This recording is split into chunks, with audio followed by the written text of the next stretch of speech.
Boa tarde a todos, seja bem-vindo ao terceiro webinar da BREM.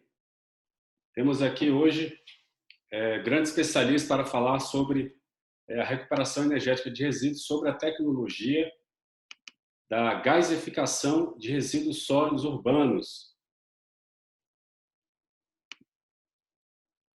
O evento está sendo promovido pela Associação Brasileira de Recuperação Energética de Resíduos, a BREM,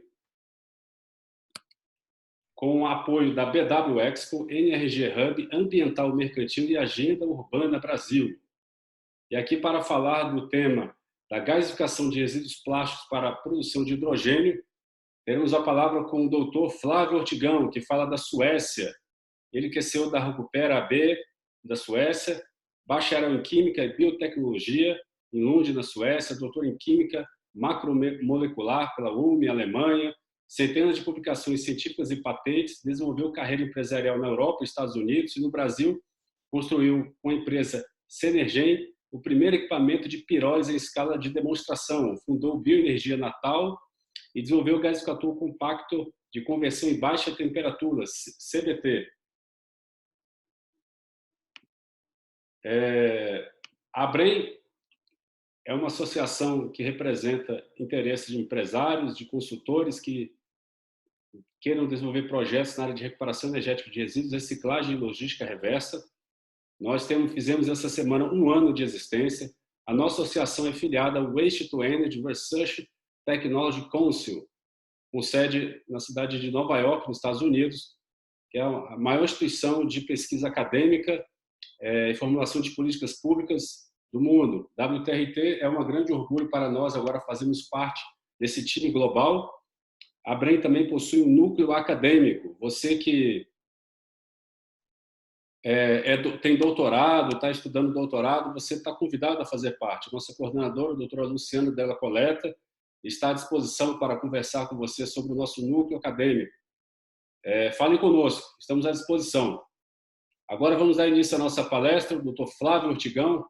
Gostaria, Dr. Flávio, que você pudesse já iniciar a sua palestra. Deixa eu só habilitar o seu áudio.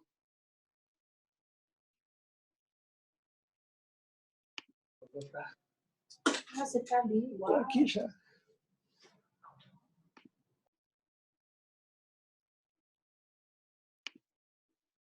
Habilitou, Flávio? Agora habilitou. Bom, meus amigos, então eu vou passar aqui, peraí, desculpe. Agora eu apertei no botão errado, mas eu queria apertar aqui no Save Screen e dividir com vocês a tela, né? Aí eu passo aqui para iniciar. Bom, acho que estou dividindo a tela com vocês. Desculpe, é a primeira vez que eu trabalho com o Zoom. Eu gostaria de começar por agradecer imensamente a BREM, na pessoa de Yuri Schmidtke, e também aos organizadores por essa oportunidade de conversar com um grupo tão seleto de colegas. Eu também quero fazer uma pequena correção, que também é parte do meu agradecimento. Eu não era proprietário da Senergen, eu trabalhei para a Senergen. Os proprietários da Senergen eram o Roberto Pascoal e o Grupo Peixoto de Castro, que eu tenho o maior prazer de mencionar aqui e dedico a eles essa oportunidade, porque eles são os verdadeiros pioneiros da pirólise, não só no Brasil. Eu vou chegar a esse ponto, mas eu tive o grande prazer de trabalhar nesse grupo, de fazer parte do grupo. Então, meus senhores, eu hoje sou o CEO da Recupera na Suécia e sou do grupo da Recupera, eu sou o CTO, que é o Chief Technology Officer desse grupo. E eu vou apresentar para vocês a nossa tecnologia e abrir essa discussão com vocês. Eu tenho o maior prazer de fazê-lo. Para começar, eu peço a permissão de colocar, assim, enquadrar a minha palestra no seu contexto. E o contexto, é claro, é o da conversão térmica, das tecnologias de conversão térmicas, que todos vocês, obviamente, conhecem muito bem. Mas eu só queria lembrar que existem essas 3 tecnologias de conversão térmica: a pirólise, a gasificação e a incineração. A escolha entre essas 3 tecnologias, a meu ver, deve se dar não só pela tecnologia em si, mas pelo produto que se almeja na conversão. E também, obviamente, dos edutos, né, dos insumos. Aí, esses são os 2 componentes, os insumos e os produtos, que devem definir, a meu ver, a escolha da tecnologia. Lembrando a vocês que pirólise ela acontece de 400 a 2.000 graus e ela é uma tecnologia anóxica. Ela acontece, é uma transformação térmica sem presença de oxidante. Produz, então, sempre 3 produtos, que é o carvão, o óleo e um gás forte. Esse gás é diferente do gás de síntese, ou singás, e eu já vou falar sobre isso. Esse gás forte, ele tem a composição, ele tem aquela série homóloga dos gases não condensáveis, né?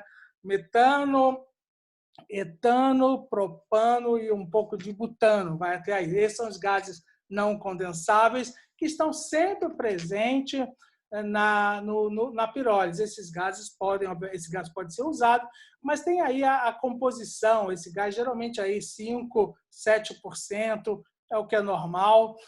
Carvão é por volta de 38%, e óleo de pirólise, que às vezes tem nomes bem distintos, mas é sempre óleo de pirólise, e chega a 43%. Esse material pode ser refinado secundariamente, e aí nós chegamos a uma série de produtos. Eu coloquei aí umas setas que podem ver, por exemplo.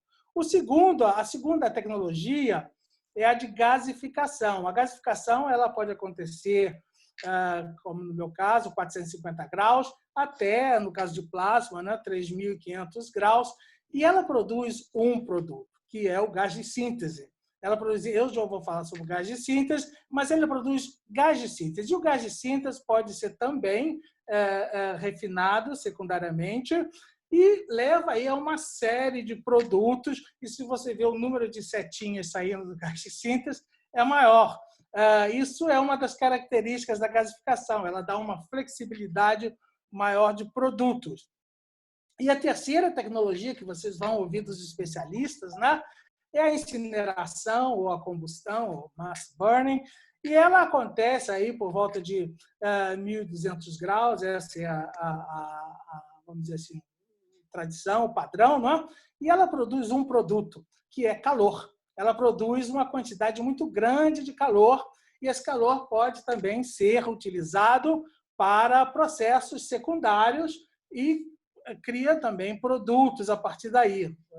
Você pode, obviamente, esquentar a água, fazer vapor, e a partir do vapor mover turbinas ou outros equipamentos, inclusive fazer inversão de calor e produzir esfriamento.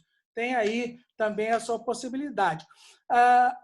É importante também notar que as 2 primeiras tecnologias, a incineração, ela é fortemente exotérmica, então produz muito calor. A gasificação ela é moderadamente exotérmica. Ela produz um pouco de calor, mas bem menos que a incineração. E a pirólise é uma reação endotérmica, ela precisa calor.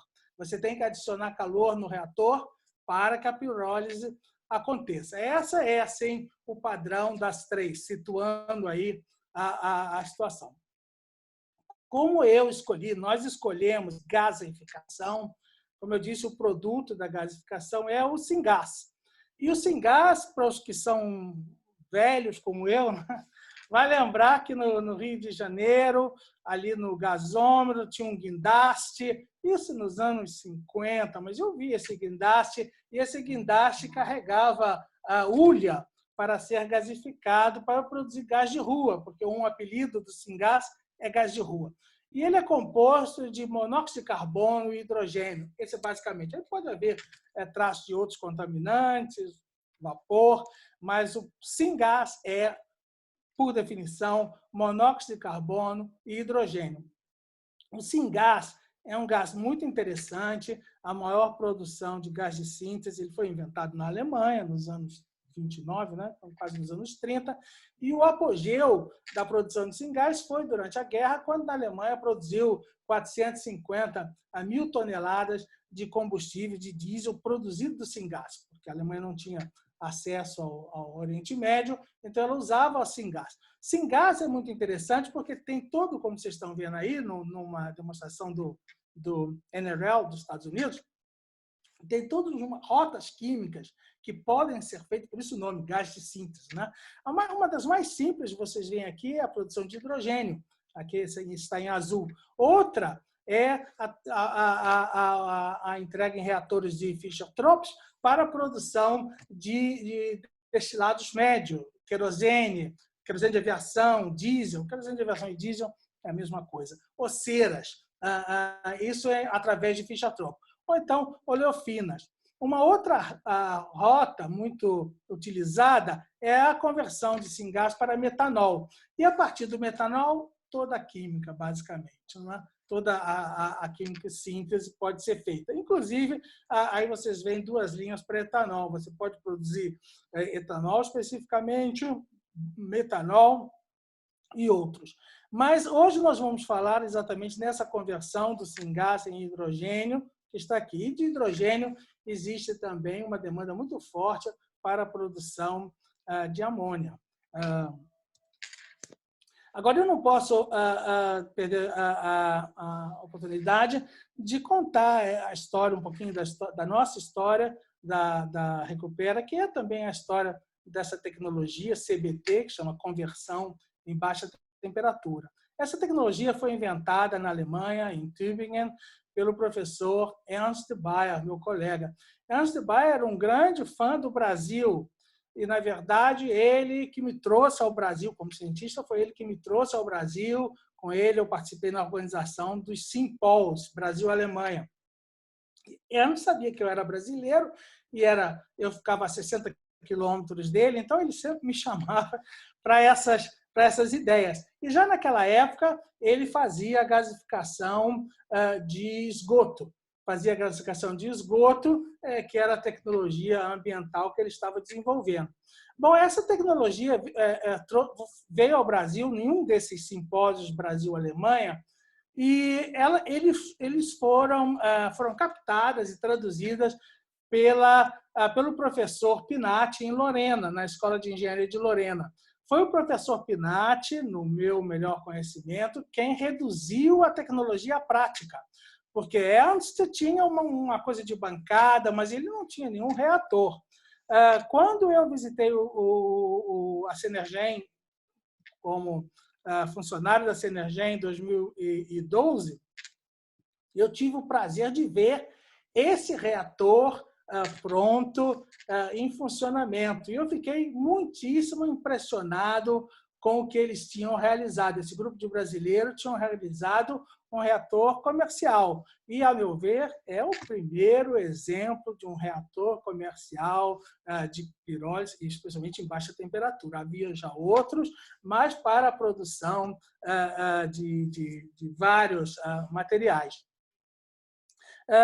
Quando o grupo Peixoto de Castro modificou a ideia e esse reator foi transferido para a produção de metanol, eu me distanciei do grupo Peixoto de Castro e fundei a minha empresa Recupera. Nós começamos no Brasil, num projeto no Nordeste, depois demos uns passos em São Paulo, já aí estudando uma produção de plástico.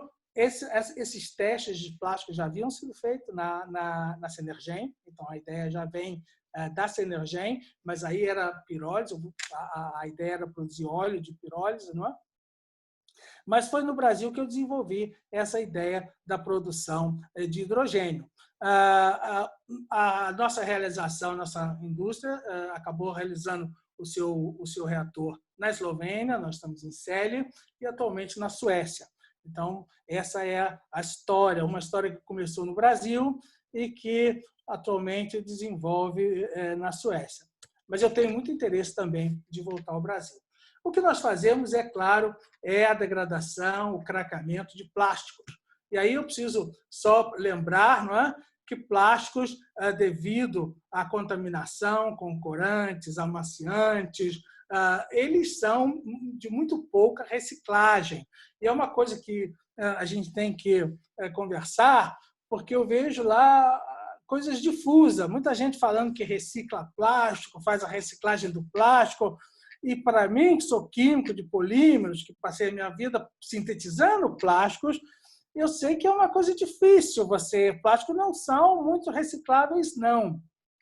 Inclusive, as fibras dos plásticos, os polímeros, eles se quebram. Como vocês sabem, plásticos são macromoléculas construídas de unidades que se repetem. Essas unidades se repetem, têm peso molecular de 6.000 vezes, 9.000, 15.000 vezes, unidades acopladas em série. E é claro que, se você esquentar o plástico ou tratar ele, ele fica poroso, as cadeias começam a quebrar. E quem vai querer um plástico, por exemplo, que a função do plástico é ser um container, né, com uma certa estabilidade, quem vai querer que o plástico que você coloca então no supermercado ou se transporta na rua, que ele quebre durante o transporte? Ninguém, não é? E também, por causa das contaminações, os órgãos de segurança, no Brasil a Anvisa, tem um enorme controle do plástico que vai entrar para a alimentação. Então, você usar plástico de que foi garrafa e usar de novo como garrafa, com todos os contaminantes, eu acho uma coisa muito complicada. Então, só queria falar isso. O plástico tem uma enorme utilidade, apesar de a gente ver aí que ele está nos lixões, nos mares, na natureza, mas isso, eu sempre digo, isso é uma questão do descarte impróprio. Se o descarte for feito através do que nós estamos conversando aqui, não é? Que é a conversão térmica dos resíduos, o plástico é totalmente reutilizado, porque ele é despolimerizado e esse material despolimerizado pode ser usado novamente. A ideia da refinaria de plástico é exatamente essa. A refinaria de plástico é uma indústria análoga à refinaria de petróleo, mas onde o insumo para o refinamento não é o petróleo cru, e sim os plásticos inservíveis e não recicláveis. Se alguém tem um método de reciclar plástico, ótimo, que faça a sua reciclagem, tem um valor na cadeia ecológica maior, reutilizar o material, reciclar o material, mas o tratamento térmico, especialmente a despolimerização térmica, ela é uma entrada para a economia circular, porque ela cria monômeros ou cria substâncias que podem ser usadas em outras sínteses. A conversão que nós usamos de baixa temperatura, ela transforma então o plástico em syngas. E a partir do syngas, como no slide anterior, nós temos toda a possibilidade da química, inclusive a produção de hidrogênio. Hidrogênio. Hidrogênio é um composto com valor agregado. Hoje, no Brasil, o hidrogênio tem um bom preço. No Brasil, não existe ainda o hidrogênio para mobilidade. Na Europa, o grande mercado do hidrogênio é a mobilidade. Que eu saiba, eu não conheço nenhum projeto no Brasil de mobilidade com hidrogênio. Mas o hidrogênio é um insumo de valor para a indústria química. Ele é fundamental para a produção de margarinas, de cremes, gorduras hidrogenadas, não é? E também para a indústria petroquímica. O hidrogênio é a rota para a dessulfurização do petróleo. A gente sabe que o petróleo, ele tem que ser dessulfurizado por causa das regulações ambientais. E a rota de fazer isso é o hidrogênio. Então, o hidrogênio tanto é um produto da indústria química de transformação, como é um produto de valor da indústria petroquímica. Além do que, o hidrogênio ele é um carrier, um transportador de energia. Ele é um transportador de energia e é um combustível. Isso é que é interessante. Ele pode ser usado como transporte tanto em motores de explosão com hidrogênio, como pode ser usado em células de hidrogênio, células eletrolíticas de hidrogênio. Aí é uma bateria química, não é? Compete com a bateria, e isso que é. Existe na Europa hoje, aí no Japão, assim, e na Coreia também, já aí várias empresas se movendo para o hidrogênio. Existe a discussão se o hidrogênio vai ser melhor que bateria, essa eu não quero entrar aqui, porque é uma discussão muito acalorada, mas o que eu posso dizer é que para o transporte pesado, o hidrogênio tem muitas vantagens. Ônibus e caminhões, onde a bateria não está ainda longe, eu vou dizer assim, a bateria está longe ainda de ser equacionada, de perder seu peso, etc. Então, o hidrogênio tem, sim, uma importância, a Europa está tendo uma importância para a produção, para a mobilidade. Aí, fora isso, né, locomotivas, transporte de trilho, até navegação também, movida a hidrogênio. A grande vantagem do hidrogênio é que, quando ele queima, ele produz só vapor d'água. Então, ele é um combustível, é um meio de descarbonização. Toda indústria que quer descarbonizar, ela deve pensar na utilidade do hidrogênio. Então, essas as razões, né, para o hidrogênio. Agora, a tecnologia de você converter plásticos em syngas, ela é uma tecnologia da economia circular. E ela é muito importante, porque a gente confere aqui, como está aqui, né, plásticos infinividas em syngas. Em syngas você pode, claro, uma das rotas é hidrogênio, mas pode ser todas as outras rotas químicas ou energéticas. Então, você produz insumos desses produtos despolimerizados, inclusive através da rota do metanol e aí a produção de eteno, você pode, de novo, fazer plásticos. Então, é possível despolimerizar completamente os plásticos e ressintetizar esses plásticos. E aí, novamente, a gente tem aí a economia circular. Isso eu só queria lembrar, porque eu acho um fator importante. Se nós formos olhar, eu sei que muitos de vocês aí vêm da área de negócio, né? Então, querem, antes de conversar de química, eu deixei todas as formulações fora dessa conversa, querem saber sobre o negócio, qual é o business, né? O negócio está descrito aí na nossa cadeia de valor. A nossa usina é uma usina compacta, ela processa 22 toneladas de material plástico por dia. Ideal seria HDPE, né, que é o polietileno de alta densidade, e ele tem essa quantidade energética, 44 megajoules, comparado, por exemplo, com 48, que é a do gás natural. Então, nós estamos muito próximo do gás natural. Lembrando que o gás natural já foi refinado. Então, já tira água, já tirou outros componentes, mas o gás refinado está muito próximo do plástico. O plástico tem mais energia que petróleo. Isso é importantíssimo lembrar. Quando a gente vê plásticos jogados na natureza, a gente devia pensar, por que ninguém joga petróleo na natureza? Porque se você encontrar um poço de petróleo no quintal da sua casa, você não entra em desespero, como entraria como se você tem uma quantidade enorme de plástico. Pense sobre isso. Plástico é energia, é muita energia. Nós processamos 1 tonelada por hora e o yield. Bom, vocês sabem o que é yield, né? O yield da conversão é 55%. Esses são dados básicos. Em volume,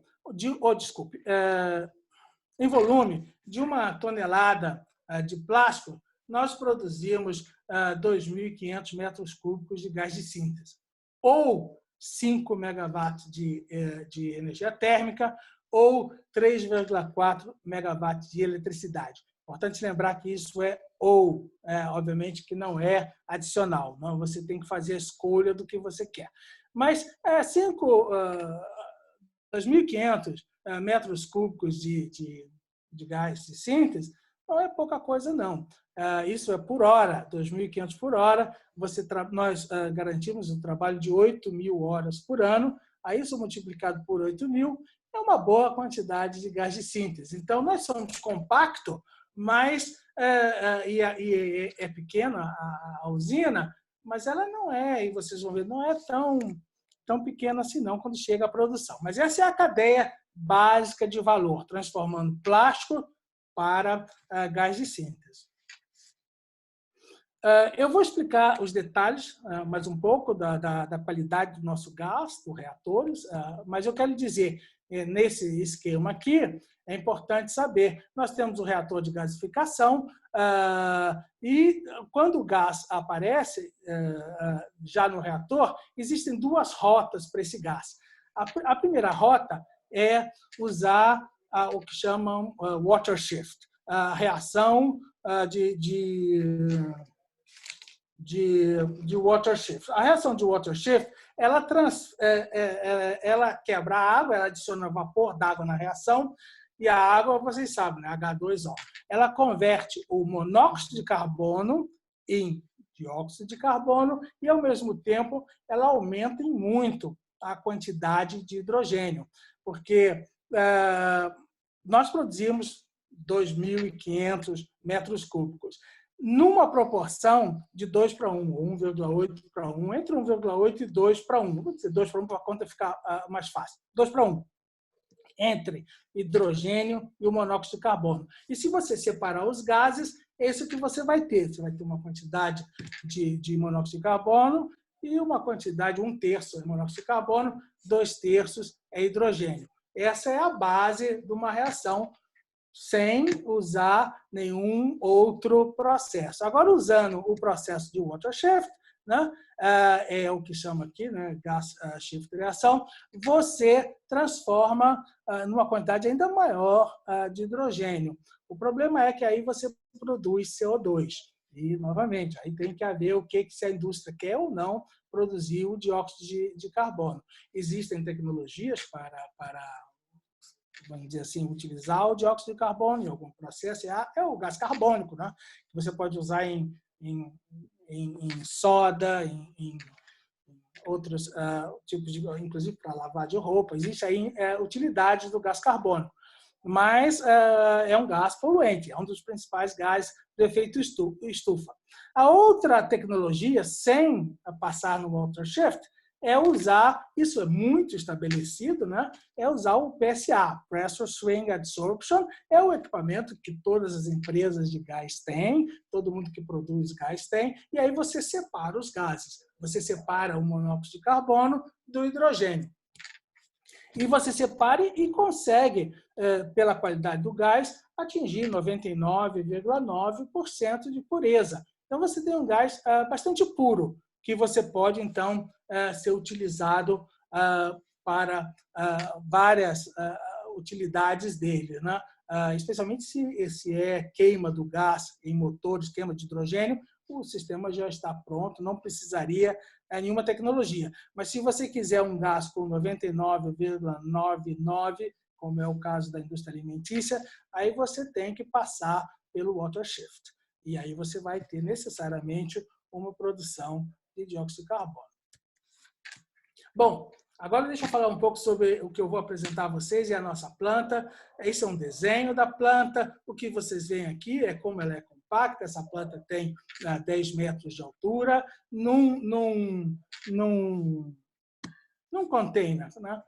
E vocês veem aqui dois tubos e não dá para ver direito, mas cada tubo está acoplado a um ciclone.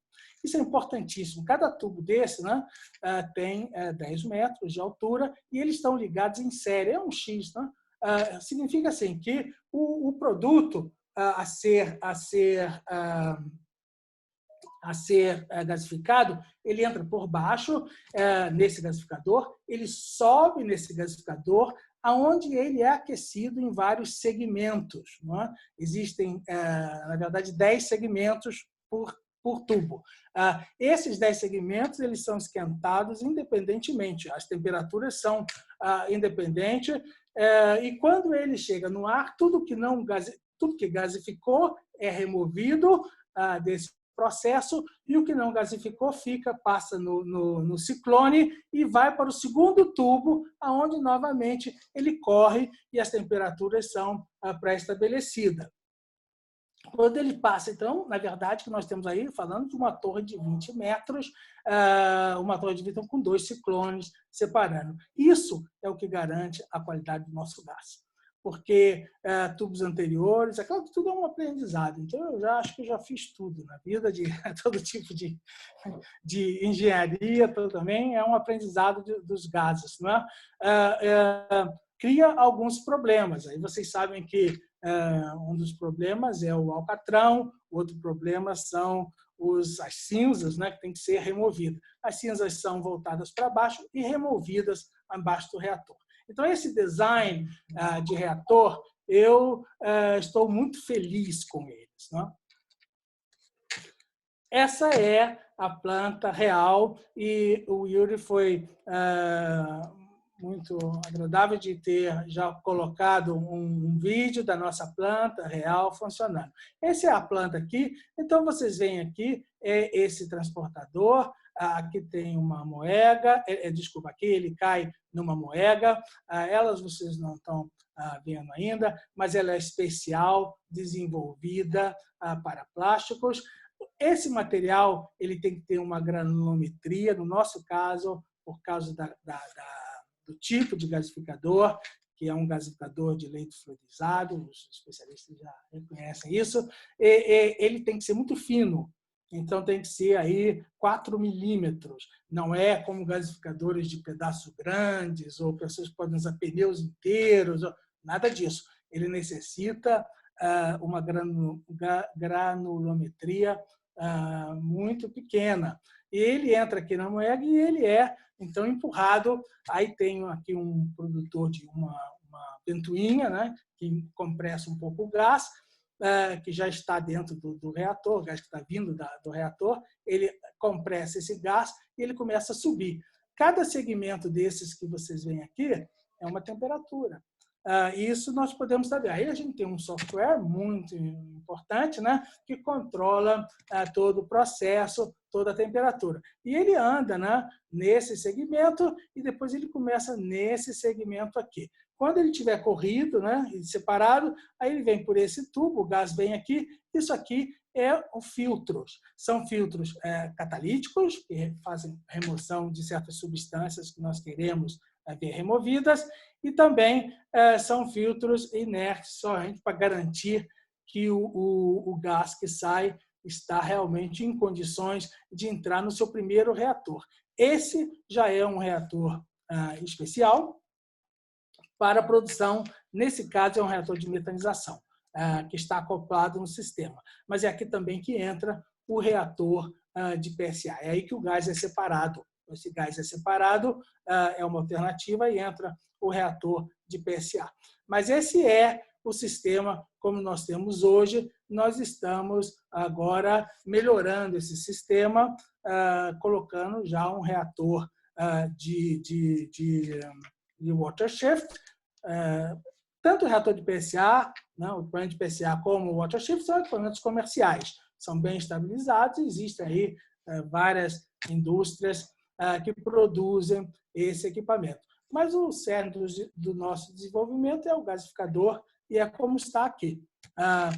E com isso eu quero agradecer vocês por terem ouvido e estarei disposto a qualquer pergunta que vocês tenham. Muito obrigado.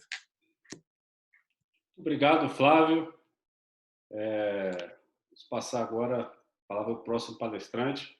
Quero agradecer aqui imensamente aí a sua palestra, Flávio, muito esclarecedora, tecnologia inovadora. Cremos que o hidrogênio ele será um dos combustíveis mais utilizados no futuro, dado a sua capacidade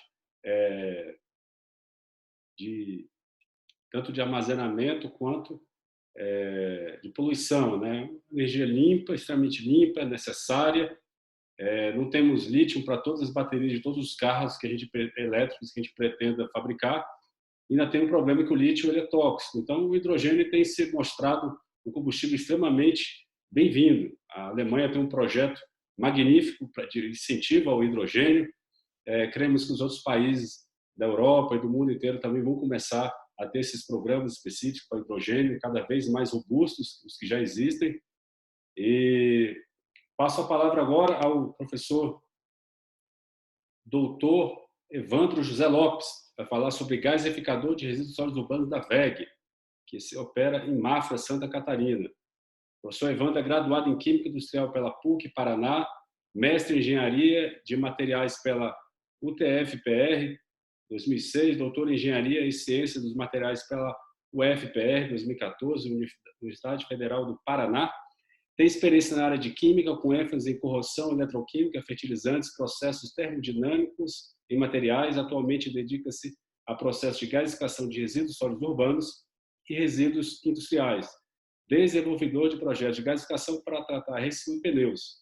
Ele também é membro do nosso núcleo acadêmico da Brenha. O Dr. Flávio também faz parte do nosso núcleo. Temos uma grande honra de ter esse núcleo acadêmico com pessoas tão bem qualificadas. Passo a palavra aí ao Evandro. O senhor Evandro pode começar a compartilhar, que eu vou habilitar o seu áudio.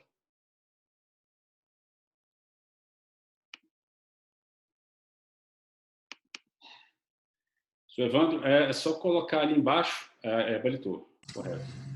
Deu certo. Tá bom? Obrigado. Está ouvindo? Perfeito. Então, boa tarde. Agradeço aí o convite, Yuri. O convite por participar. Uma honra participar aí desse evento da ABREM, com pessoas tão qualificadas. A gente vai poder discutir, se aprofundar em alguns temas relacionados à gasificação, dando continuidade aí que o Dr. Flávio já apresentou. O tema é similar ao mesmo, muda um pouco a matéria-prima e a aplicação do Syngás. Obviamente que a qualidade do Syngás muda, porque também temos a questão da matéria-prima. Então, vamos iniciar aí essa apresentação. Eu acho que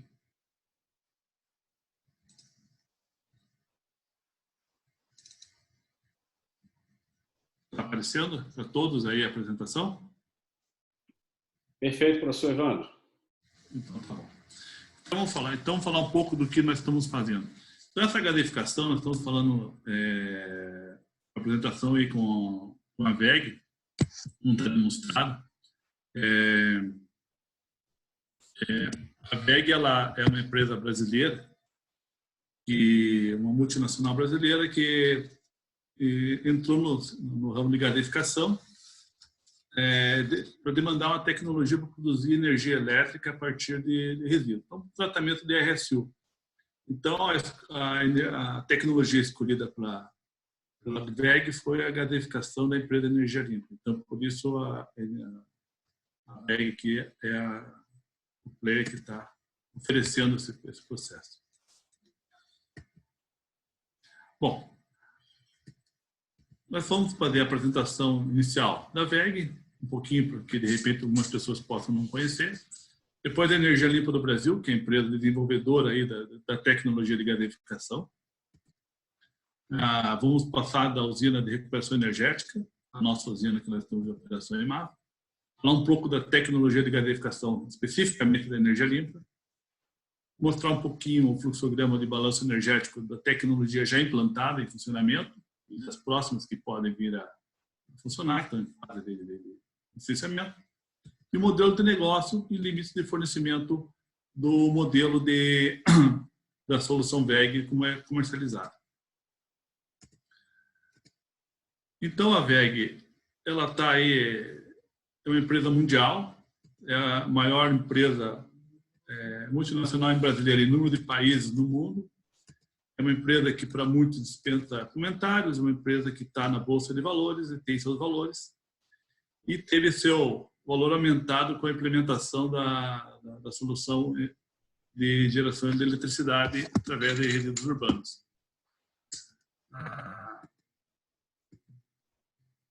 A VEG ela atua em setores motores, também automação, na distribuição de energia, na geração eólica, né? E a tinta de vernizes, entre outros, né? A VEG só no Brasil produz 70 mil motores por dia elétricos, só na planta de Jaraguá do Sul. Falar também rapidamente, peço desculpa para falar rapidamente, porque nós temos aí 20 minutos, então temos que acelerar para que todos aí possam ter a oportunidade de perguntar. A Energia Limpa é uma empresa que nasceu em Curitiba, demandando uma questão de aproveitamento térmico de pneus. Ela nasceu em 2005. E aí, aqui está toda a história, a cronologia da empresa, os primeiros protótipos, depois nasceu a empresa, a construção de gasificador em escala industrial já se deu em 2008, para resíduos urbanos, inicialmente era pneus. Com o passar do tempo, aí a indústria cimenteira ela dá a destinação final para o pneu, então não tinha pneu no mercado disponível para isso, então nós passamos para o segmento de resíduos urbanos. Então, terminamos os pneus, terminamos resíduos urbanos, testes em usinas pilotos, até que em 2012 terminou os testes de RSU em Araucária, aqui no Paraná. E dessa planta piloto de Araucária, nós começamos o licenciamento da primeira planta de gasificação de RSU no Brasil em escala industrial, em escala comercial, para ser colocada em Mafra. E essa planta demorou 4 anos para ser licenciada. E depois de 4 anos licenciada, montamos ela em 2016. No final de 2016, terminou a montagem e já estamos operando com ela até hoje. Ela não está finalizada, não está ainda produzindo energia elétrica. Hoje ela está na fase de produção de singás e calor. Esse singás, diferente da tecnologia do Dr. Flávio, ele tem a finalidade de produção de calor. Então, os métodos de aproveitamento energético, nós citamos inicialmente a gasificação, né? Ela pode ser definida como uma oxidação parcial do combustível, que é tratado termicamente em condições subestequiométricas, ou seja, sem adição de oxigênio suficiente para haver combustão. Nós sabemos que matéria orgânica ou matéria derivados de polímeros ou derivados de petróleo, uma vez que tem a temperatura de ignição, se você tiver oxigênio, você tem combustão. Se você não tem oxigênio suficiente, você tem uma condição subestequiométrica, né, insuficiente para uma combustão completa. E aí esse fenômeno nós chamamos de gasificação no nosso processo. Então, na gasificação, ela contempla o processo de secagem, porque é evaporação de água, isso eu digo porque em substâncias, em matéria-prima que contém água, diferente da plásticos, né? A matéria orgânica pode ter até 50%, 60%, 70% de água. A fase de secagem é importante, ela faz parte do processo global da gasificação. Ela tem o sistema de pirólise, que é a volatilização de moléculas orgânicas, né? E, posteriormente, a gasificação, que é a produção de CO e H2, e CO2. A soma desses gases forma o singás. No nosso processo, o singás ele contempla o vapor de água, contempla moléculas volatilizadas por pirólise e contempla as moléculas de gasificação. Nos processos de gasificação, por trabalhar em baixas velocidades, devido à baixa temperatura em relação aos processos de incineração, permite maior controle. Eu gostaria de falar um minuto a respeito disso. Quando nós falamos baixa velocidade, devido à baixa temperatura, devemos entender o seguinte. A gasificação, ela trabalha a 650 graus, mais ou menos, né, no nosso processo. Enquanto uma combustão, uma incineração, como falamos de resíduos aí, trabalha a 1000 graus. É claro que uma temperatura mais alta, a velocidade é muito maior. Então, uma velocidade muito maior, o controle nem sempre é tão apurado. Então, a gasificação em relação à incineração permite que tenha maior controle do processo, controle dos subprodutos. E esse controle é importante para que você possa saber o que está produzindo no final do processo. Eu vou mostrar adiante como é feito isso. Quando se trata de RSU e RSI, né, resíduos urbanos industriais, diferente de biomassas, materiais homogêneos, biomassa pura, como se queima por aí, e os processos são constantes e com baixa velocidade é possível controlar e atenuar as variações. O RSU, ele pode, da forma como o nosso processo admite esse RSU, ele pode ele pode receber qualquer tipo de resíduo que tenha no resíduo urbano. Claro que vai mudar a eficiência energética, vai mudar o tempo de residência em cada câmara, mas ele pode receber. Por quê? Porque o nosso equipamento foi desenvolvido no Brasil para o resíduo brasileiro. E o resíduo brasileiro, quando iniciamos a trabalhar em 2006, posteriormente, efetivamente com o RSU a partir de 2008, 2011, não havia sequer um fabricante de processo de tratamento, de preparação de CDR aqui, adequado a partir de RSU. Então, qual é o material que tínhamos para trabalhar? RSU bruto, ou seja, da forma como chega do caminhão. Então, tínhamos que fazer um processo que pudesse admitir o RSU dessa forma. Posteriormente, hoje já existem alguns fabricantes, existe tecnologia para preparar esse material, e hoje o material, uma vez preparado, ele tem melhor resultado. Mas a exigência de um material muito homogêneo, por vezes, fica inviável decorrente do tipo de material que é o nosso lixo brasileiro, né? Sem nenhum tipo de separação. Como foi dito até na semana passada, a incineração seria o mais adequado, mas aí as dimensões de tamanho para a incineração, o tamanho dessas plantas, às vezes, também não competem com as cidades de pequeno porte que temos no Brasil. Então, a gaseificação apresenta um alto nível de eficiência e o gás de síntese pode ser aplicado de diferentes formas. A forma como nós colocamos é a energia térmica, ou a produção de vapor e eletricidade de ciclo Rankine. Aqui está aí a patente do nosso equipamento. Isso foi um depósito de 2010, desse equipamento exatamente do qual nós estamos operando. E ele trata-se de um equipamento que consiste em gaseificação em fluxo horizontal. Não é um tubular, como são o conceito normal de gaseificação, né? Vertical, tanto o modelo apresentado pelo Dr. Flávio, como os outros modelos de leite fluidizado. É um modelo que trabalha inclinado. Estes são os principais resultados. Não posso mostrar as fotos pessoais. Com licença. Entendendo que entrou isso aqui. Muito bem. Vamos falar um pouco da gaseificação da energia limpa. Então, esse inédito processo de gaseificação contempla múltiplas câmeras. Então, o modelo inclinado em grelha, ele permite múltiplas câmeras com condições diferentes de temperatura, pressão, concentração de agente gaseificante, velocidade de transporte, velocidade de fluxo de gases, turbulência, transferência, perda de carga. Tudo isso pode ser controlado em cada uma dessas câmaras. Quais são essas câmaras? Nós temos aqui câmara de secagem, com essas variantes, câmara de pirólise com essas variantes, câmaras de gaseificação com essas variantes e a reforma. Todas elas eu posso ter diferentes velocidades de fluxo de gases, de turbulência, de velocidade de transporte de material, concentração de agente gaseificante, temperatura e pressão. Desta forma, eu consigo ter um produto final sem gás, uma qualidade requerida para uma combustão, uma câmara de combustão que fica fora do nosso equipamento, que possa ter uma combustão perfeita.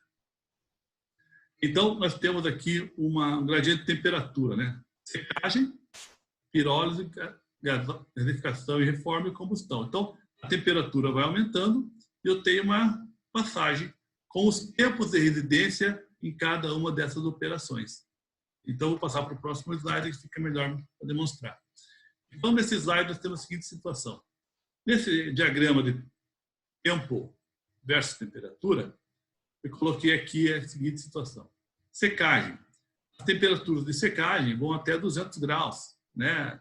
É claro que eu tenho um tempo maior, eu vou ter, não é 100% de secagem, porque eu tenho tipos de umidades capilares, eu tenho superficial, em alguns casos, essa umidade capilar, dependendo do tamanho da partícula, no material não triturado, ele pode demorar mais tempo.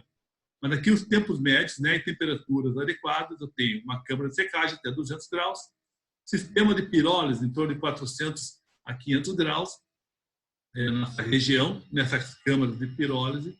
Depois eu tenho gaseificação de mais de 2 câmaras que vão chegar até 650 graus e um tempo maior. Então, o tempo maior de 40 até 120 minutos, eu tenho gaseificação. E depois da gaseificação, eu tenho uma temperatura, aqui tem uma curva muito acentuada, seria quase praticamente flash, aqui é a combustão para levantar a temperatura do meu gás até 1.200 graus, para ter um tempo de retenção de pelo menos 2 segundos em temperatura superior a 1.200 graus. Então, dessa forma, eu tenho a degradação total de todos os compostos orgânicos derivados de biomassa ou derivados de petróleo e monóxido de carbono que, porventura, vem para a minha câmara de combustão. Então, eu tenho uma câmara gigantesca que tem um sistema de alta turbulência e tempo de retenção. Eu tenho aqui um novo diagrama aqui para dar uma comparação entre gaseificação e incineração. Por que eu coloco isso? Porque aqui no Brasil, não sei se fora, ainda pessoas confundem gaseificação com incineração. Eles, por falta de conhecimento, acreditam que gaseificação é uma forma de incineração. Vamos ver o que diferencia. A incineração, que não está mostrando aqui, está atrás das pessoas, das nossas fotos, mas aqui nós temos 3 casos com umidades diferentes. A incineração, ela tem uma temperatura, aumento de temperatura imediata, rápida, e vai trabalhar até 1.000 graus. Geralmente, trabalha a 850 graus aqui, a gradiente de temperatura. Só que o processo todo da incineração se dá entre 30 e 60 minutos. Até menos, até mais, depende do incinerador, depende do processo. Mas, em média, aqui, para a gente entender, de 30 a 60 minutos é o tempo entre o material sair, entrar no incinerador e sair como cinza. Pode levar até menos tempo ou mais tempo. Já a gaseificação, não. A gaseificação ela tem um tempo muito maior, um gradiente que vai mudando até a inclinação da curva de acordo com a umidade, podendo chegar aí a 180 minutos, 160 minutos, o processo para se completar. Essa baixa velocidade permite que eu tenha tempos constantes de temperaturas acima de 650 graus. Para ter a degradação, para que todo o carbono que esteja ali na minha matéria-prima possa passar para a fase gasosa.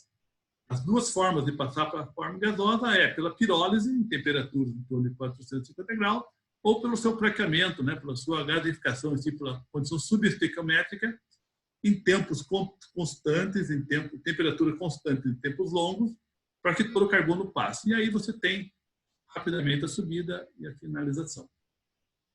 Então, o que diferencia, além de muitas outras variáveis na questão do controle do processo, a gaseificação ela permite controle. E por que o controle? Uma vez que você controla o teu processo, obviamente você controla o produto final. E o que eu quero com o produto final? Qual é o controle? Eu quero a questão ambiental. Já que a combustão do meu gás ele vai ser destinado à atmosfera, eu não posso ter emissões poluentes, principalmente dioxinas e furanos.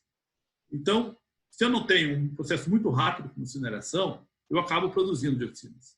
E os processos de incineração no mundo produzem, de fato, isso é fato.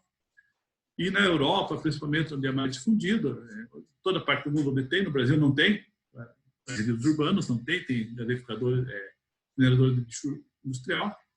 Eles tratam gás, tratam uma boa qualidade, tanto é que estão operando há muitos anos, né? E os órgãos ambientais de lá controlam, e para que não haja emissão de dioxina de furano.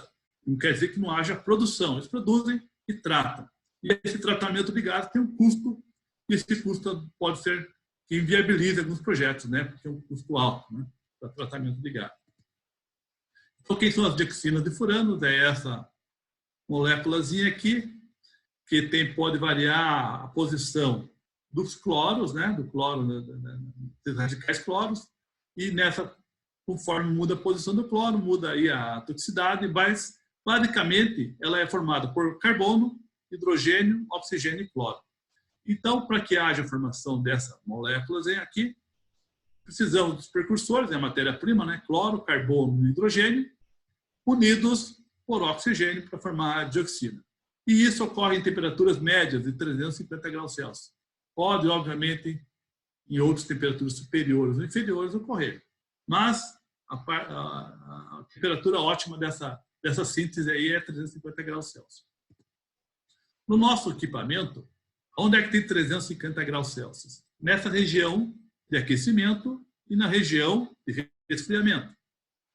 Na região de aquecimento, eu tenho a condição de formação de dioxinas. Quais são as condições?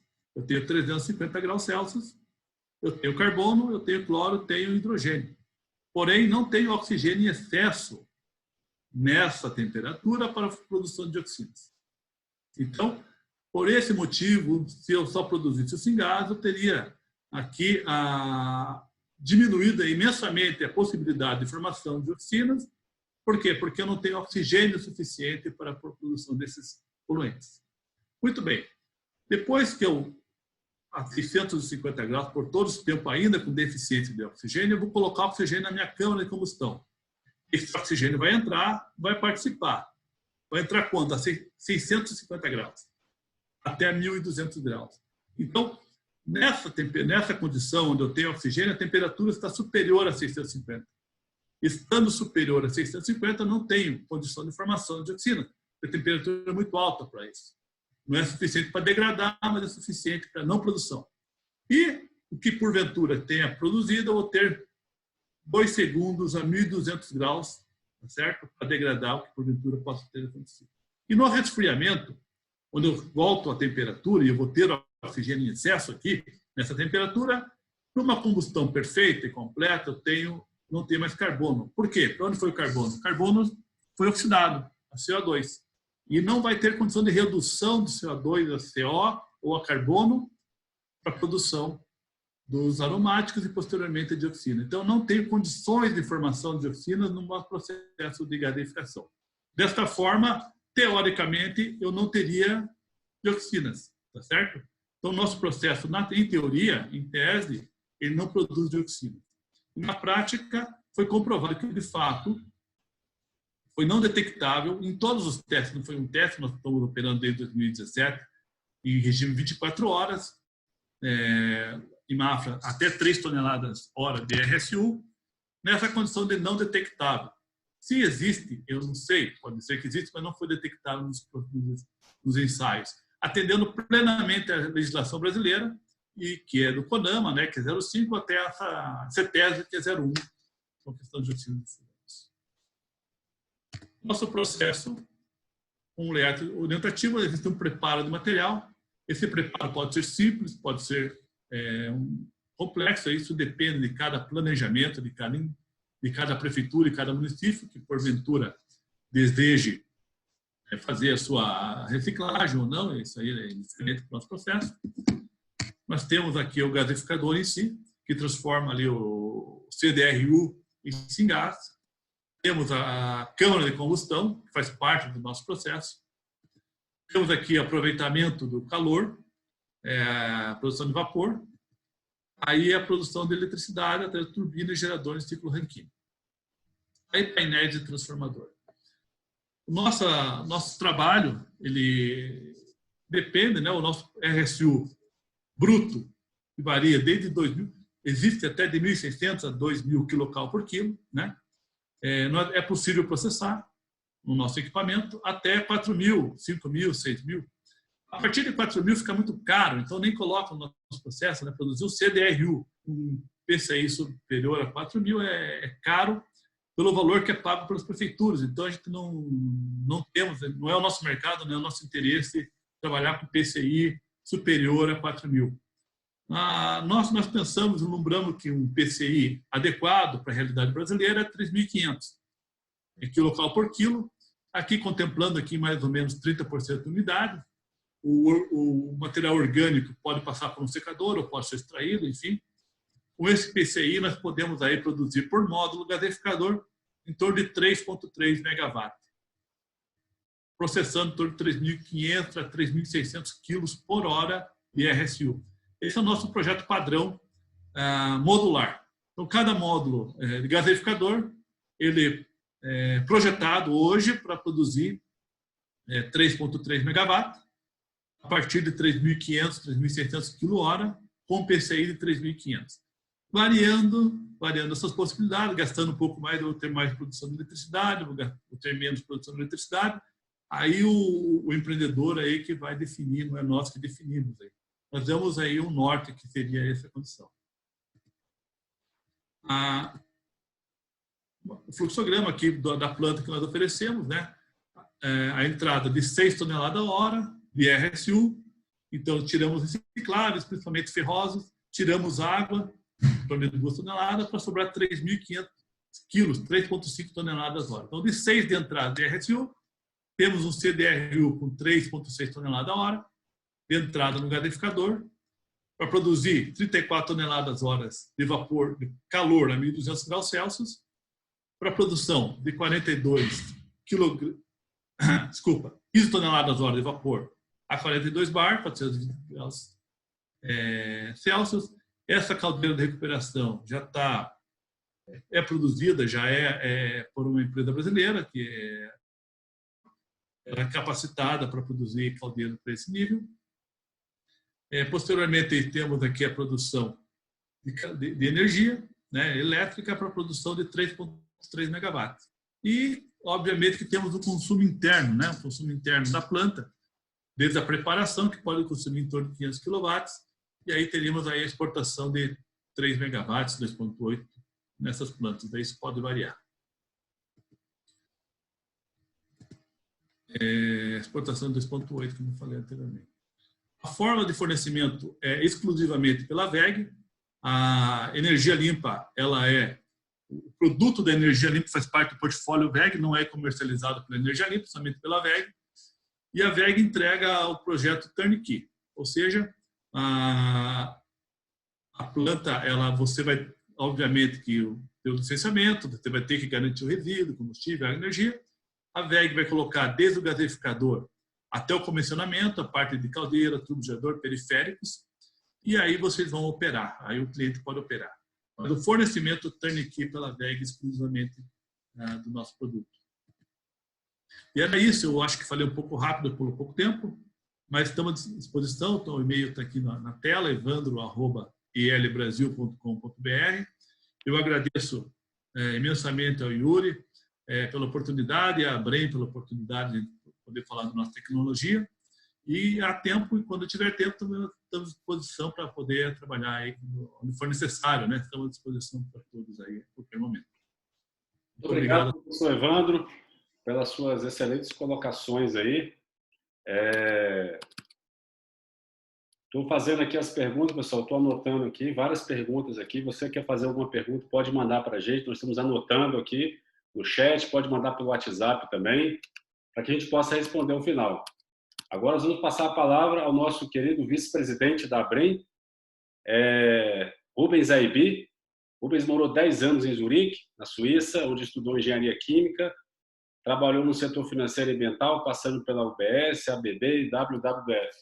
Está conosco há um ano, desde a criação da Brem. O Rubens é um dos fundadores, junto comigo, mas outros colegas guerreiros aí que estão desde o começo acreditando nessa ideia, e uma ideia que se transformou em uma associação hoje que representa uma das maiores instituições do mundo, que é o WTRT, e tudo isso é um trabalho de um grupo todo, não é só do presidente, mas temos aí várias pessoas trabalhando e acreditando nesse mercado, inclusive até pouco tempo de forma voluntária, né? Então, por favor, Rubens, eu ativei o seu microfone. Opa, tudo bem, pessoal? Como é que tá? Todo mundo escutando? Maravilha, Yuri, obrigado pela introdução. Primeiramente, queria agradecer mais uma vez também aqui a você, por ter começado a associação. Dr. Flávio Artigão, parabéns pela excelente apresentação aí, o grande potencial do hidrogênio praticamente inexplorado no Brasil.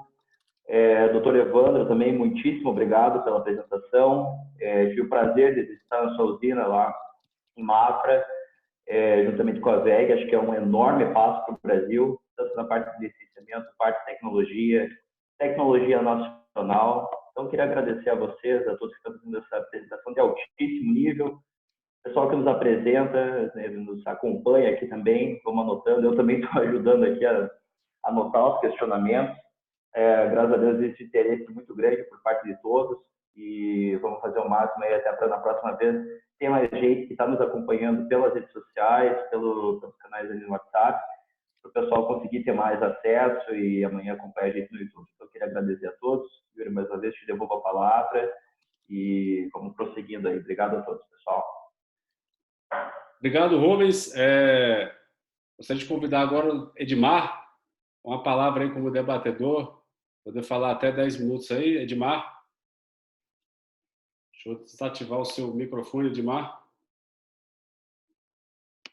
Você não leu o site. Funcionando, amigo, só falta ligar a câmera. Francesco Mattioli virou Chico Matias, seu parente. Então, M aí é de Matias. Pessoal, acho que o Edmar tem um problema técnico aí, tá ocupado agora. Então eu vou passar depois a palavra para o Edmar ao final. Nesse momento eu gostaria de abrir para as perguntas e respostas. Vou habilitar aqui os nossos queridos palestrantes. Eu acho que você já, Flávio e Evandro, vocês podem desabilitar o microfone na hora de falar, sem problema. Tá? A Vanessa Lima, ela perguntou se poderia informar o custo do tratamento de RSU em reais por tonelada. E a partir de quantidade mínima se torna viável, então, esses processos de gasificação.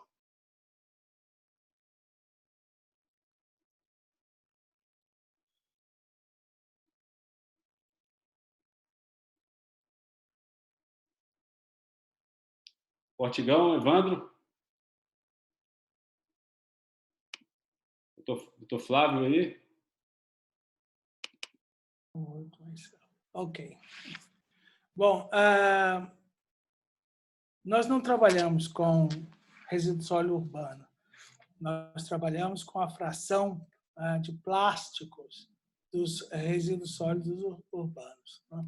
E os modelos econômicos são bastante variáveis, dependendo do custo do plástico, ou muitas vezes, dependendo do tipo de plástico, é até crédito, em alguns lugares, e também do produto que se vai produzir. O gás de síntese, ele tem um pouco menos, né, energia que o gás natural, e ele tem que ser vendido, obviamente, no mesmo preço do mercado. Não há muita... se você vai vender para energia, não é? O preço está mais ou menos dado em conferência com os processos que existem. Na Europa é assim. Agora, existem muitos acordos especiais para a energia renovável, planos especiais para a energia renovável. Isso também modifica. Na Europa existem aí, mas no Brasil também, né? Leilões de biomassa, só que aí depende dos preços e da política dos países. É claro que hoje o petróleo, 28 dólares, não é? O barril, é muito difícil, a nível de preço, poder ser competido. A biomassa não é competitiva a esse preço. Mas a questão é a economia circular. A questão é o que fazer com os plásticos. E o custo ambiental e real desses detritos. Tudo computado, pode-se sim montar modelos muito bons e razoáveis de preço. Agora, o break dos preços, né, de energia é por volta aí dos R$150, né, que é bastante maior do que o preço do petróleo hoje. Eu posso também complementar? Por favor, professor Evandro.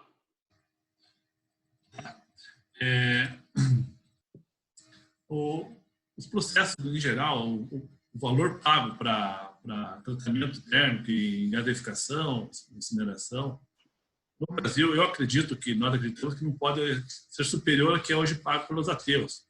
Não que não mereça ter um pagamento melhor, uma tecnologia de destinação final diferente da aterro, porém as prefeituras não suportam, não tem como pagar isso, e a energia elétrica hoje, no valor que é vendido, também não é tão atraente. Então, o valor que nós estamos trabalhando aí na base de cálculo, em torno de R$120 no Brasil para fazer a gaseificação. Esse é o valor razoável para que o município pague, para que o empreendedor possa também ter o retorno financeiro do seu investimento. Obrigado.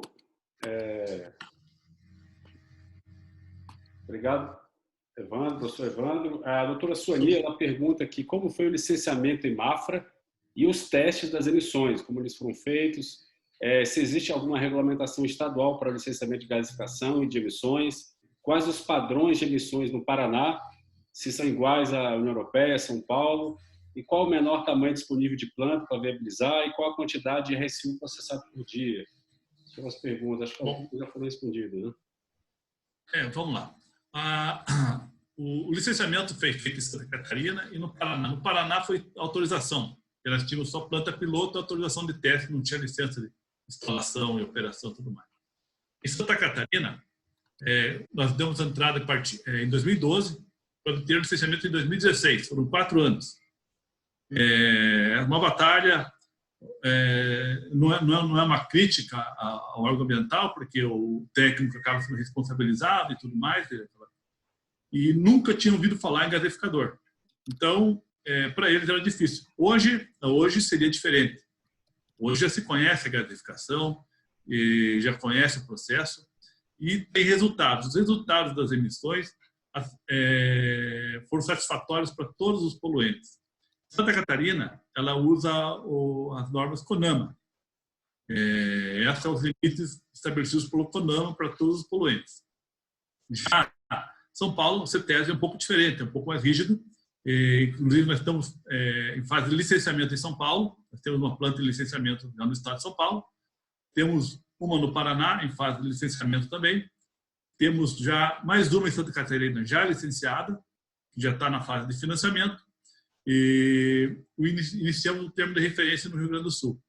Então, os licenciamentos hoje, acreditamos que vão sair com uma maior facilidade que o primeiro. O primeiro nós pagamos um preço muito alto, uma inércia muito grande para conseguir a primeira licença. Mas agora já está entendido, já está aprovado, o órgão ambiental já entende que o processo é ambientalmente correto. A questão de quantidade, sim, 140 toneladas, 120 toneladas é o ideal. Nós poderíamos operar com 50 toneladas dia. Sim, mas aí as receitas são muito baixas, aí a viabilidade econômica do processo ela passa a ser ruim ao empreendedor. Nós não estamos oferecendo isso ao município, né? E sim ao empreendedor. O empreendedor tem que ter lucro, se não tiver lucro, não vai investir. Então, para que a coisa seja de fato, então, em torno de 120 toneladas dia é o suficiente para uma planta aí para gerar em torno de 3 megawatts, que é o mínimo. Claro que podemos ter módulos aí de 3, de 6, 9, 12 megawatts. Cada módulo gasificador, ele pode operar aí com 3 a 3,5 toneladas a hora de RSU, aí você vai fazendo as contas. E uma coisa que eu gostaria de colocar aqui, que não foi perguntada, é que o processo do Dr. Flávio, em relação ao nosso, poderia ser complementar. O processo de gaseificação da energia limpa, ele aceita muito desaforo, qualquer porcaria, entre aspas, porque, desculpe falar porcaria, mas é o que tem no lixo.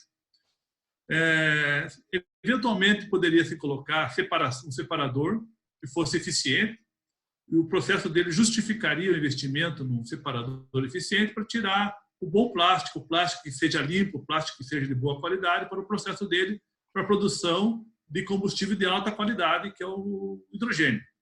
E o que sobra, o resíduo dessa separação, poderia passar pela gaseificação proposta por nós.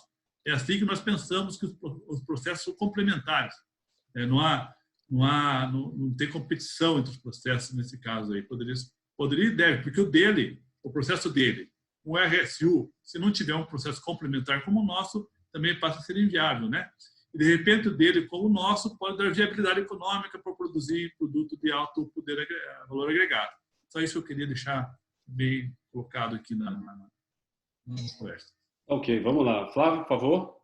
Eu gostaria de fazer um comentário. Eu já passei por 3, a nobre doutora, eu já passei por 3 processos de regulamentação ambiental, 2 no Brasil e 1 na Suécia. Só para informar aí uma comparação, não? Primeiro eu quero dizer que em São Paulo, foram os 2 processos que eu fiz, um em Lorena e o outro em Suzano, não há nenhum grande problema, não. Eu fiquei muito bem impressionado com a CETESB e com os técnicos da CETESB. Eles deram todo o apoio possível. A área já estava, era uma área industrial, então não fizeram muitas exigências, eles foram, controlaram a questão da água, né, das nascentes, mas não houve nenhuma má vontade ou delegação, demora, burocratismo. O processo em Lorena levou 3 meses e o processo em São Paulo já foi quase, a princípio, aprovado antes mesmo de começar. Foi porque eles já conheciam e o Estado de São Paulo tinha interesse nesse processo. Existe, claro, uma burocracia aí, 3 meses. O grande medo é se eles vão pedir o licenciamento da área, não é? Aí a gente sabe que é uma coisa que pode durar anos, mas eu quero dizer que em São Paulo eu não encontrei nenhuma dificuldade. Quando eu fui para a Suécia, eu já tinha tido esses 2 projetos no Brasil, e eu fui, na cidade de Uppsala, eu fui lá na cidade de Uppsala para licenciar o projeto no setor ambiental. E a moça da burocracia sueca, não? Ela começou a rir na minha cara e perguntou: cadê o licenciamento ambiental? Eu disse: licenciamento ambiental? É o seguinte, você conversa a sua planta, você espera algum problema? Eu disse: não. Você tem os dados da planta? Tem, está aqui. Mas, por que você quer licenciar? É muito engraçado na Europa. Você, na nossa escala, não é necessário nenhum licenciamento. Você começa e, enquanto não houver problema, a polícia não vai bater na sua porta, os vizinhos não vão reclamar. Assim funciona na Suécia. É muito simples. O Brasil é um pouco mais burocrático, eu diria. Obrigado, professor Flávio. Agora, a pergunta do Renato Rocha Batista. Prezado Ortigão, pelo que entendi, o termo biochar é usado para carvão proveniente da ativação de chás de pirólise de plástico em sua empresa. Seguinte, normalmente esse termo no Brasil é aplicado em pirólise realizada a partir de biomassa lignocelulósica. Qual a sua opinião? Pelo que entendo, não há consenso ao atribuir esse termo para o residual de chá de pirólise. Não, corretamente, porque ali estão os modelos, não é? Por exemplo, ninguém usa gasificação, que é o que eu estou falando, para fazer biochar. A biochar, você está totalmente correto, ela vem da pirólise de materiais biológicos, de biomassa. É a pirólise de biomassa. E aí vem o termo de ativação, então você pode produzir até o carvão ativado. Agora, o carvão ativado também é produzido de matéria petrolífera. Então, em princípio, a pirólise pode levar à produção, a pirólise de plástico pode levar à produção de carvão ativado. Agora, o termo biochar é realmente usado, e acho que deve ser continuado usado, para biomassa. Você está correto. Desculpe ter dado aí uma ideia errada. Evandro, e a doutora Suani pergunta aqui qual o custo da eletricidade gerada para os R$120 a tonelada pagos.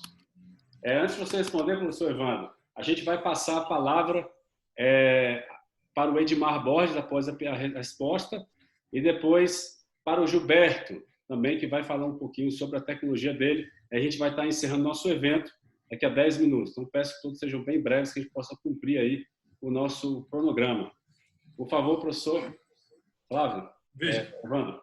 A eletricidade, isso depende muito, vai ser na GD, se é autoprodutor, mercado livre. A eletricidade ainda é uma incógnita. Nós usamos, tem um valor base em torno de 350 a 450 reais o megawatt de venda, que está sendo também uma dúvida, porque a questão da energia, da geração distribuída também está em discussão. A questão do governo fez uma norma que definiu que iria colocar algum tipo de benefício para a energia do resíduo, mas aí não definiu. A própria Brain deve estar lutando quanto a isso, porque isso é importante.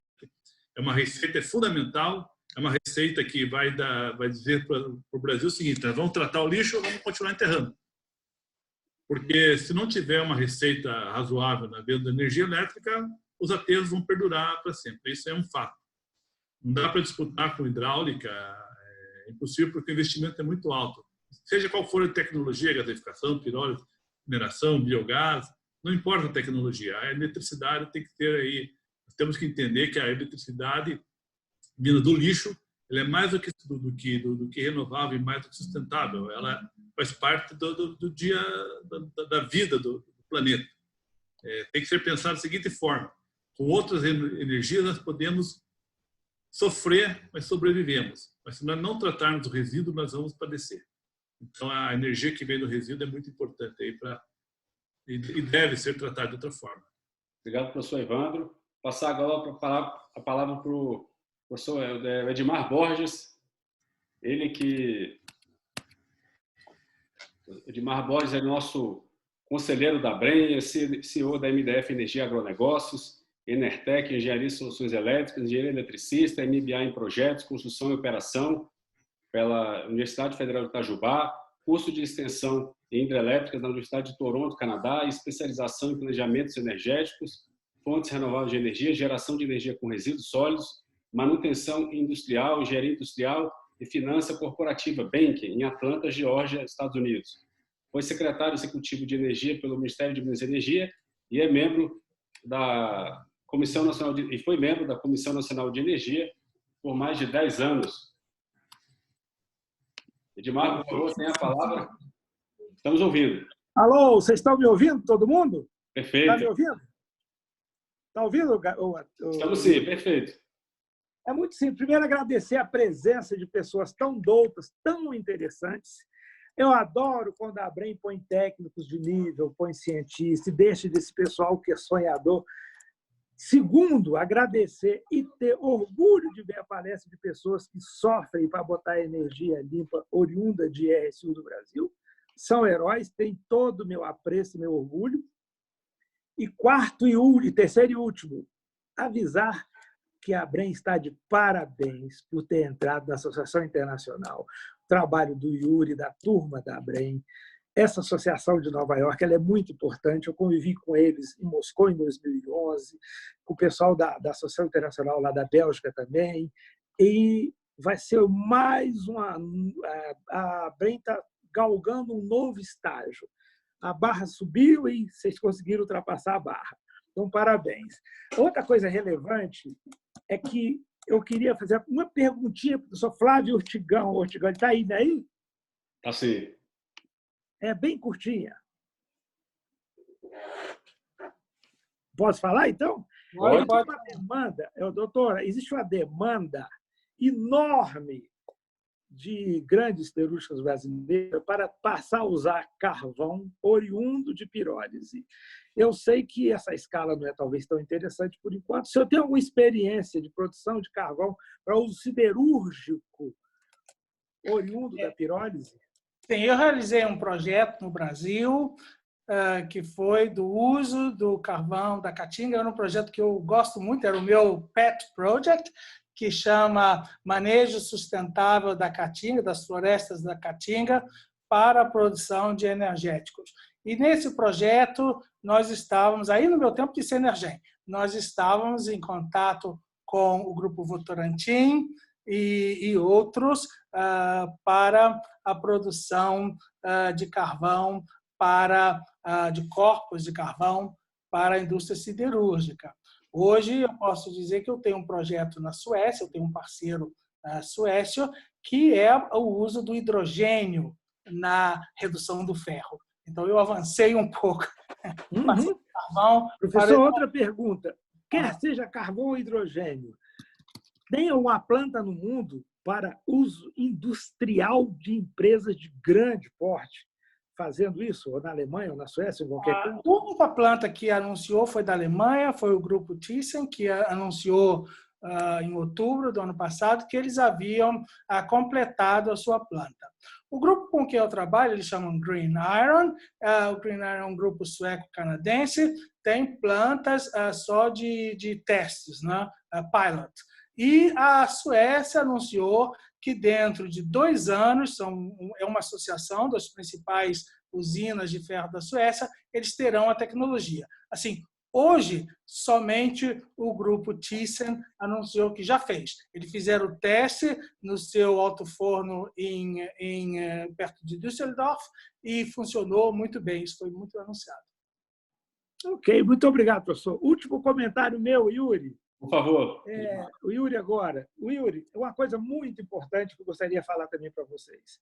Não deixar que a ABREM ou os adversários da ABREM, os ex-adversários, desvalorizar a evolução tecnológica do processo. Não pode ficar carregando. Evolução tecnológica do processo. Ou seja, não olvidar que vai existir novos tipos de gaseificadores, novos tipos de incineração, novos tipos de plasma. A gente tem que estar up-to-date com isso, porque eu vi na Polônia usinas de plasma associada com o ciclo de Rankine fazendo. Vi também, tem uma já aqui em Lorena funcionando, e vi em Smolensk, na Rússia, usina de plasma puro, só para transformar água impura, lodo, em água potável. Então, eu queria que a ABREM lembrasse que recuperação energética do solo não é só para gerar energia, é para também acabar com sérios problemas que o Brasil tem de poluição ambiental e com sérios problemas que o Brasil tem em algumas regiões de água. Tem lugar que vale a pena. Eu vi isso em Smolensk, que você tira água de esgoto, porque era mais barato do que fazer, por incrível que pareça, fazer a dessalinização, porque estava longe do oceano. Então, fazer uma tubulação para tirar água do oceano para levar para Smolensk era melhor pegar água de esgoto com plasma e com 4 containers. O terceiro container era água de reuso, 4 containers já era água potável.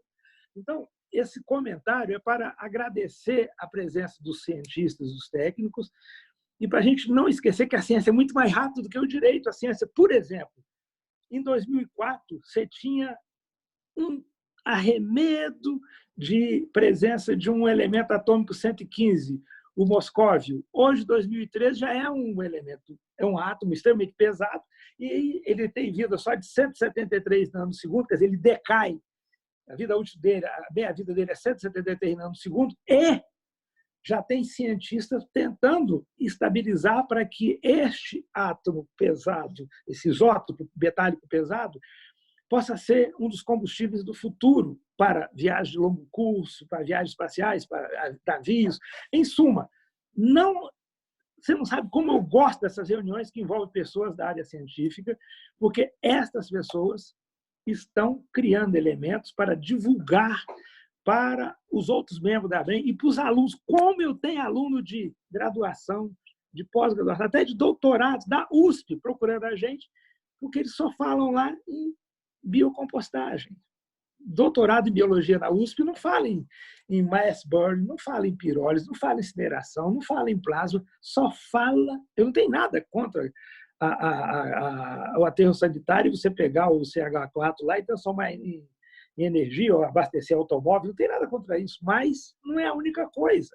Mas, Edmar, eu tenho aqui na minha empresa, ao país encerrar, energia na minha empresa, que estudou 5 anos na UNB, não teve um fonema sobre o waste to energy. Isso é uma vergonha, tem que acabar com isso. A ABREM tem que estar na linha de frente para mudar o currículo até das universidades. Encerra a minha parte.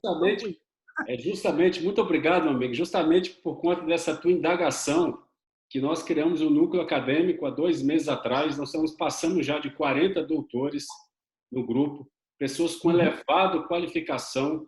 Esses doutores, eles terão a oportunidade de participar de um seminário, um congresso anual científico no Brasil. Queremos, ano que vem, se tudo der certo, aliás, esse ano já vamos trazer para o BW Expo o Dr. Nicolas Temeris e o Tâmio Salas, o presidente e o vice-presidente, respectivamente, do WTRT Mundial, o Global Waste to Energy Technology, Research and Technology Council, GWC, com sede em Nova York, Estados Unidos. Eles vão vir para a gente para transmitir um conhecimento enorme que eles têm. O WTRT tem sido responsável pela disseminação do conhecimento sobre o Waste to Energy no mundo inteiro.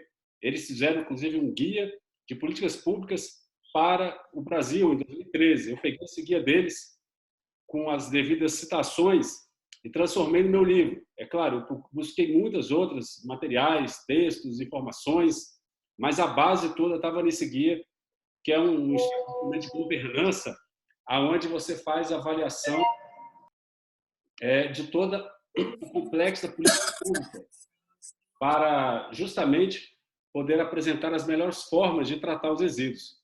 Eu gostaria de convidar agora o Gilberto.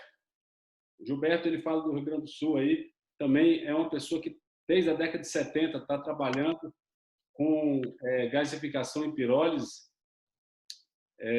a empresa aí Silex. Gilberto, consegue falar para a gente? Está liberado aí. Boa noite a todos. Um prazer estar com a associação. Prazer enorme. Por favor. E, na realidade, eu estou dentro de um equipamento de pirólise. É um container que tem 12 anos de vida e que é um reator que já separa, a partir de plásticos, borras oleosas e resíduos urbanos, produz gasolina, diesel e óleo combustível. Então, ele já está operando há 12 anos esse equipamento. Pode-se ver atrás ali a parte de condensação, a parte do reator, e ele está dentro de uma unidade containerizada. Então, vejam que hoje os equipamentos chineses falam hoje de pirólise avançada e materiais desse tipo. Isso aqui já tem 12 anos de vida. Então, esse aqui é o reator de pirólise. Eu estou dentro da planta da unidade. Vamos ver se nós conseguimos, sem perder o sinal, mostrar aqui ao fundo um reator de gaseificação para resíduos urbanos, que está lá atrás. Você consegue ver ali, ó, está lá o reator. Eu não consigo entrar na planta. Perfeito. Em função de perder o sinal. Mas é um gasificador para 1 tonelada por hora de resíduos industriais, que já opera desde 1975. Nós temos um tempo de aprovação bastante alto. São reatores pequenos até grandes. E a associação, com este evento que ela cria, eu creio que é uma coisa extremamente fantástica e necessária quando se precisa no país, para se conseguir transformar os nossos resíduos urbanos, biomassa e outros materiais em produtos e melhorar o meio ambiente com o passar do tempo. Agradeço a oportunidade, Yuri, já que a empresa está se associando agora à associação, e agradeço e uma boa noite a todos. Gilberto, só uma pergunta, antes de você desligar. Quantas plantas você já construiu e quantas estão operando hoje? Esta aqui ela foi construída há 12 anos atrás. Então, na verdade, ela é um container que era para fazer as atividades dentro dos clientes. Então, ela já operou em Cubatão, por exemplo, dentro da Petrobras, processando borras oleosas. Ela já processou resíduos urbanos. Não consigo mostrar para vocês agora aqui fora, que está com pouca iluminação, tá? Mas a planta, essa aqui é a 12ª unidade. Na verdade, nós tivemos que produzir gaseificadores na década de 75 para suprir existiu uma guerra no Golfo Pérsico e nós éramos a maior indústria cerâmica do estado do Rio Grande do Sul e simplesmente não tinha combustível para que se continuasse a produzir. Então nós tivemos que desenvolver a tecnologia de gasificação lá em 75 para que se conseguisse continuar a produção da cerâmica. E depois veio avançando ao ponto de se criar o gás de síntese para fins combustíveis. E logo em seguida, em meio ano depois, nós estávamos gerando energia elétrica a partir do gás. Na época, pegando motores à explosão diesel e convertendo em gás natural, que é o que se faz hoje. Hoje, depois, há 7 anos atrás, começamos a produzir microturbinas com suspensão a ar de alto rendimento para aproveitar o gás de síntese. Então, hoje se produz a microturbina, que pode ser aproveitado, inclusive, o gás dos reatores da WEG, para gerar energia elétrica em pequenas comunidades, que são microturbinas a partir de 30 kW até 300 kW. Perfeito, Gilberto. Eu agradeço imensamente. O Gilberto está com a gente no grupo. Se você quer fazer alguma pergunta, mande por escrito para a gente, para a Brem. Nós temos o maior prazer de apresentar o Gilberto para todos vocês, o trabalho que ele tem feito. Quero só trazer um comentário aqui do meu amigo Rogério Costato, do Viva Bem, diz que Gilberto, você é um guerreiro desde 1970, trazendo orgulho aí para o Brasil, né, com esse empreendedorismo. Tá de parabéns, Gilberto. Obrigado por fazer parte da Brem. Eu quero dizer a vocês, todos que estão conosco, é muito importante que vocês participem da Brem. Nós temos aí espaço para todos. Você é empresário, você traz a sua empresa, nós temos um valor mínimo sendo cobrado, que dá para qualquer empresa estar custeando, meio salário mínimo. Se você é consultor, a gente cobra aí 1/5 do salário mínimo para você que é consultor, pessoa física, que não é dirigente de uma empresa. Nós temos espaço para todos fazerem parte da Brem e contribuir para que nós possamos desenvolver o mercado. E aí eu queria concluir aqui agradecendo a presença de todos os participantes. Este evento aqui que teve apoio da BW Expo, um grande evento que acontece no final do ano, em outubro. Site da Brem, você tem todas as informações. NRG Hub está aqui com a gente, ajudando na divulgação. Ambiental Mercantil, uma plataforma Brasil-Alemanha. A Simone está aqui conosco também, nos apoiando. Agenda Urbana Brasil e todos os nossos apoiadores. Quero dizer um muito obrigado a vocês por estarem aqui com a Brem. E queria colocar apenas mais 2 minutinhos para a gente encerrar. O principal trabalho que a Brem tem feito hoje tem sido em 2 grandes vertentes, né? Nós estamos trabalhando para que nós possamos assim desenvolver o mercado através de políticas públicas para todos os entes da administração pública, tanto a nível estadual quanto a nível municipal e federal. Hoje a Brem, obviamente, tem focado muito em políticas públicas federais. Temos um projeto de lei 503 de 2020. Ele vai trazer maior transparência, segurança jurídica e incentivos, tanto na ordem de prioridades, a hierarquia de resíduos do 5º relatório do PCC, também trazendo expressamente as palavras incineração, gasificação, pirólise, tão importantes para que nenhum promotor ou uma pessoa desavisada queira entrar com ação civil pública achando que não é permitido fazer essas atividades. Essas atividades serão, sim, descritas expressamente na lei. E mais, redução paulatina em 15 anos da quantidade de orgânico nos aterros sanitários. Isso vai obrigar a recuperação energética, seja por meio de biodigestão, incineração, gasificação, pirólise, todas as rotas tecnológicas. E também incentivos econômicos, creditícios. É isso que nós estamos trabalhando. Também estamos desenvolvendo um Guia Nacional da Recuperação Energética, o nosso núcleo acadêmico. Você que é acadêmico, quer fazer parte, estamos à disposição para que você possa contribuir com informações relevantes para nós. Também estamos trabalhando na organização de eventos, participando de eventos. Em outubro estaremos no Congresso Mundial do WTRT em Nova York. Em setembro estaremos na Europa. Infelizmente o IFAT foi cancelado, mas estaremos em Viena e em Munique, participando com reuniões com autoridades e empresas, visitando plantas também. E quero dizer a vocês que acreditem no Brasil. A gestão sustentável integrada de resíduos é uma realidade. A Brem tem trabalhado intensivamente para que isso seja divulgado em todos os meios, para que as pessoas, a população, a sociedade, as autoridades, os tomadores de decisão possam tomar as melhores decisões possíveis para regulamentação, para a construção de marcos regulatórios, para a licitação de potencial. E finalizo, nós temos 2 grandes pilares que nós estamos construindo junto com o marco do saneamento, que estamos trabalhando também para que ele possa ser aprovado, que é justamente a possibilidade de cobrança de uma tarifa na conta de água, outra conta de consumo, mas nós recomendamos a conta de água.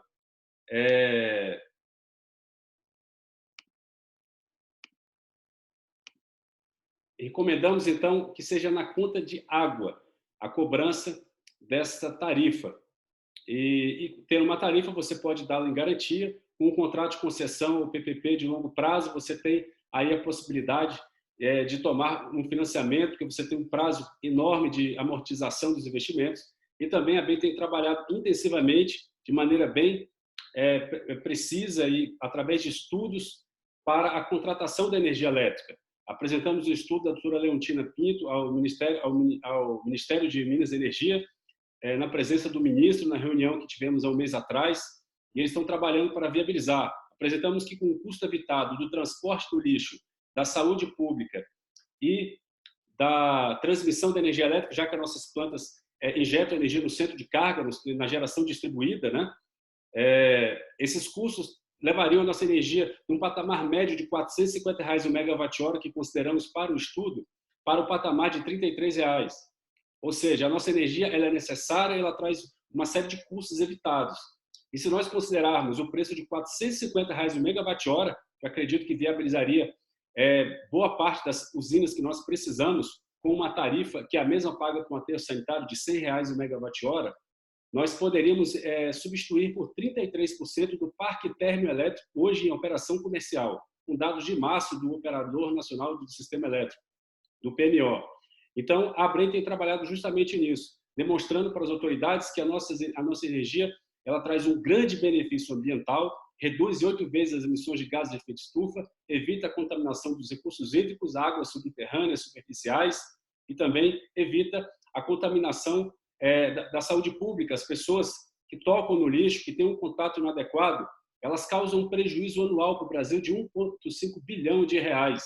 Tudo isso poderia ser evitado se estivéssemos usando a recuperação energética em larga escala.